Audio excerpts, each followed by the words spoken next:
Gente, nesse tempo que eu fiquei longe, estou lançando agora o livro Discípulo da Madrugada, que para mim, eu acho que é o livro mais importante que eu já escrevi até hoje.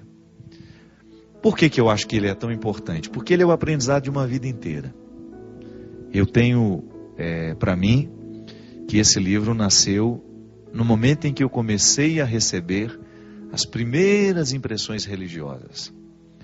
Quando eu comecei a perceber que existia uma contradição entre o Deus do Antigo Testamento, o Deus das batalhas, o Deus cruel, muito bravo, muito severo, com aquele Deus apresentado por Jesus.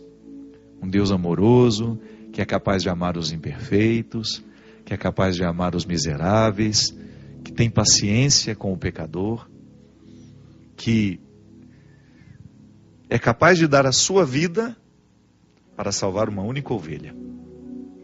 Eu comecei a perceber que havia uma incoerência, parecia que existia uma discrepância. Ao perceber, ao identificar que eu trazia as marcas deste Deus das batalhas e que eu agia muitas vezes de acordo com essa compreensão. Então, se Deus é cruel, eu acho que eu também tenho o direito de ser. Se Deus é capaz de matar os seus inimigos, eu também posso tirar a minha espada e ser cruel com aquele que eu considero o meu inimigo. Às vezes numa ideia, num debate, num discurso, para fazer prevalecer a minha fé, muitas vezes eu fui muito cruel com as pessoas. Eu já até dei testemunho disso. Como essa crueldade já fez parte do meu coração, como eu já me senti melhor que os outros. E quando eu comecei a identificar que existia uma distância muito grande entre esse Deus que me permitia ser cruel, que me permitia ser arrogante, com aquele que Jesus anunciava, eu acho que o livro começou a nascer dentro de mim. Mas foi lá no meu mestrado, quando eu tive a oportunidade de estudar lá nos Jesuítas, em Belo Horizonte, com meu querido mestre Ulpiano, que teve uma grande influência na minha formação acadêmica, um homem extremamente sábio, também ligado à poesia, um homem muito inteligente, Ulpiano Vasques, a quem eu dediquei, ele prefaciou o meu primeiro livro. O nosso querido mestre Libânio, que faleceu há uns 2 meses atrás. Padres, professores que tiveram uma importância muito grande na minha vida e de maneira especial um homem que eu conheci através dos livros chamado Queiruga. Queiruga fez uma reflexão teológica, e faz ainda hoje, porque ele é vivo, muito pertinente na libertação dessas impressões que a gente tem de Deus, dos preconceitos que a gente tem de Deus. Queiruga diz que Deus quer se manifestar sempre ao coração do ser humano, mas nem sempre isso é possível. Não é porque Deus não quer. Deus se manifesta sempre, mas os nossos obstáculos humanos nos impedem de ver a face de Deus. Então a gente costuma ficar parado numa caricatura, numa máscara de Deus. Quando isso acontece, a gente acaba acreditando que não vale a pena viver a experiência religiosa. Porque em muitos momentos, o Deus do Antigo Testamento, ele é pior do que nós. Às vezes o Deus que a gente teve conhecimento através das pregações, ele cometia coisas muito piores do que nós somos capazes de cometer.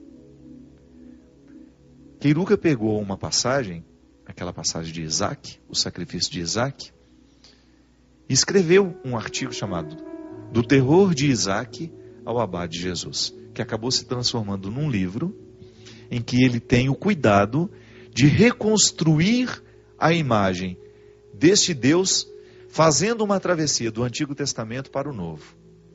Do Deus das batalhas, do Deus do campo de batalha, para este Deus que coloca a mesa para receber os pecadores.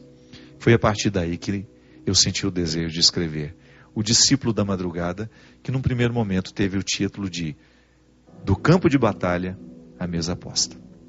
Eu acredito mesmo nisso, minha gente, que todos nós precisamos sair do campo de batalha, das compreensões equivocadas sobre Deus, das amarras religiosas, para a gente poder adentrar o contexto da liberdade interior que só Jesus pode nos oferecer. Quando Jesus acontece no nosso coração, as amarras que nos prendiam a esse Deus cruel, essa visão que nos foi imposta muito por uma educação que nos quis culpados, né? As nossas mães, sem saber, faziam isso com a gente. Olha que Deus está vendo, Deus vai te castigar, Deus vai fazer isso, Deus vai fazer aquilo. Quantas pessoas eu encontro como padre hoje e identifico que elas não acreditam em Deus, elas acreditam num fantasma. E por isso não tiveram as suas vidas transformadas por Ele. Porque fantasma não pode transformar a nossa vida.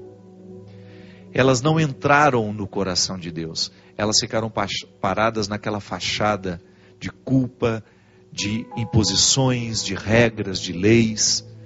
Não entraram na liberdade do Evangelho, que é o grande desafio que está na carta aos Gálatas. Eu sempre digo, se você quiser mergulhar no coração do Evangelho, leia a carta aos Gálatas. Ali São Paulo explicita de maneira muito catedrática e de maneira muito pertinente o significado da vida cristã. Ser cristão é eu viver uma liberdade interior. É eu fazer cair por terra todas as caricaturas do sagrado. E eu ter a oportunidade de conhecer a Deus como Ele verdadeiramente é. O discípulo da madrugada é um homem, um personagem, que num determinado momento da vida, ele é um mestre da lei, um homem profundamente conhecedor das Sagradas Escrituras. Ele tem um contato com Jesus no momento em que Jesus está fazendo o Sermão da Montanha. E ele acha tudo aquilo muito bonito, mas muito contraditório. E ele para numa frase: bem-aventurados os puros de coração, porque verão a Deus. E a partir dessa frase, ele tem a sua vida transformada. Que quando esse discípulo da madrugada, que é o homem, por que é discípulo da madrugada? Porque ele só encontrava com Jesus de madrugada, ele tinha medo de ser visto. Mas tem todo um significado. Esse homem estava mergulhado nas trevas da ignorância religiosa. Ele tinha um profundo conhecimento da lei, mas ele tinha dificuldade de entrar no coração da lei. Você que tem filho, você sabe muito bem do que eu estou dizendo. Não basta o seu filho obedecer, ele tem de saber o porquê obedece. É o coração da lei. Se você não faz a pessoa entrar no significado de uma obediência, isso dura pouco tempo na nossa vida. Por isso que eu digo, só os livres obedecem de fato. Esse homem precisava viver essa obediência com liberdade. Ele guardava toda a lei. Ele era irrepreensível na sua conduta, mas tinha dificuldade de amar os imperfeitos, tinha dificuldade de entender, de compreender o coração do que pensava diferente dele. Então ele estava mergulhado em sombras, e ele encontrava Jesus sempre de madrugada. A partir do momento que ele encontra Jesus, ele começa a viver uma transformação, ele começa a sair da noite, ele vai entrando nas luzes do dia. O ponto alto é a crucifixão de Jesus, quando ele escuta de Pilatos: eis o homem. Essa frase de Pilatos é profundamente reveladora. Eis o homem. Eis aquele a quem vocês devem observar. Pilatos não disse isso. Ele não sabia que estava dizendo o homem. O artigo o é que define. Este é o verdadeiro homem. É aquele que todos nós deveríamos ter como exemplo. Aí conecta aquela frase que mudou, que fez ele prestar atenção em Jesus. Bem-aventurados os puros de coração, porque verão a Deus. Gente, quando nós temos excessos demais dentro do nosso coração, a gente não consegue ver nenhum outro. Você já observou isso? Que às vezes você tem tanto preconceito dentro do coração, que você não é capaz de enxergar a outra pessoa. Você enxerga aquilo que você acha que ela é. Você enxerga aquilo que o outro disse, que também acha. Aí nós vamos ajuntando um bolo de achismo e nós jogamos tudo em cima da pobre da pessoa. Ah, não gosto dela não. Por quê? Ah, porque... E constrói e argumenta a partir de uma série de achismos. Se nós não conseguimos ver o outro como de fato é o outro, por causa dos excessos que a gente tem dentro do coração, imagina Deus. que ultrapassa toda e qualquer definição. Ali estava a chave, o mistério para o discípulo da madrugada. Ele precisava ter um coração puro. Primeiro, ele precisava esquecer quem ele era. Ele precisava esquecer que ele era um doutor da lei. Ele precisava esquecer que ele era um especialista em religião. Ele precisava se despojar de tudo o que ele religiosamente havia construído. É como se você que já tem até doutorado, se você, para encontrar uma pessoa, para você, uma pessoa simples, por exemplo, que não teve estudo nenhum, você precisa se despojar de todos esses títulos, porque senão você encontra o outro com arrogância. Aliás, eu fico pensando que a sabedoria está aí. Quanto mais você estuda, quanto mais você conhece, maior tem de ser a sua simplicidade para lidar com o que você aprendeu. É isso que demonstra a sabedoria. Que às vezes a gente encontra aquela pessoa que sabe muito, mas é tão arrogante que a gente não consegue nem prestar atenção no que ela nos diz. Esse homem, quando teve contato com Jesus, ele viveu esse conflito. Que coração puro é esse que eu preciso ter para conseguir ver a Deus? Então, Jesus começa com ele um itinerário, uma travessia. O meu primeiro título para ele era Do Campo de Batalha à Mesa Posta. Justamente para mostrar que existe uma travessia, um deslocamento, que eu preciso viver. Sabe, minha gente, eu vou ser muito sincero. Eu olho para a minha vida cristã e eu identifico tantos aspectos do Antigo Testamento, não as coisas boas, as coisas ruins, aquilo que foi modificado por Jesus. Tantas vezes eu sou legalista, tantas vezes eu fico amarrado na obrigação das coisas e não descubro o significado delas. Aí eu não sei distinguir religião de espiritualidade. Eu pratico todos os ritos religiosos, mas nada acontece comigo, porque eu não entro na gratuidade, eu não entro no coração das coisas. Então eu fico repetindo, igual um papagaio aprende a repetir o que fala, sabe? Mas sem dar sentido às palavras. Um papagaio pode até dizer alguma coisa, mas ele não conhece o coração das palavras. É só o ser humano que é capaz de compreender a palavra, o coração da palavra. Então o coração da lei, se nós não adentramos o coração da lei, nós vamos viver no contexto das repetições inférteis. Vou à missa todo domingo, vou à missa todo dia, vou ao culto todos os dias. Mas o que isso transformou no meu caráter? Que religião é essa que não transforma a minha vida? Foi o que esse homem se questionou. No momento em que ele se percebeu arrogante, que ele se percebeu impaciente com os frágeis, começou a viver esse itinerário com Jesus, encontrando-se com ele, e o livro narra alguns diálogos desses encontros, mas o livro narra, sobretudo, o exame de consciência deste homem. O livro narra, sobretudo, este itinerário que essa criatura precisou viver para sair do contexto da noite e entrar no contexto do dia. Assim como eu e você, também muitas vezes ficamos mergulhados nas sombras da noite e não sabemos identificar o caminho. Mas aí volto à frase do Pilatos.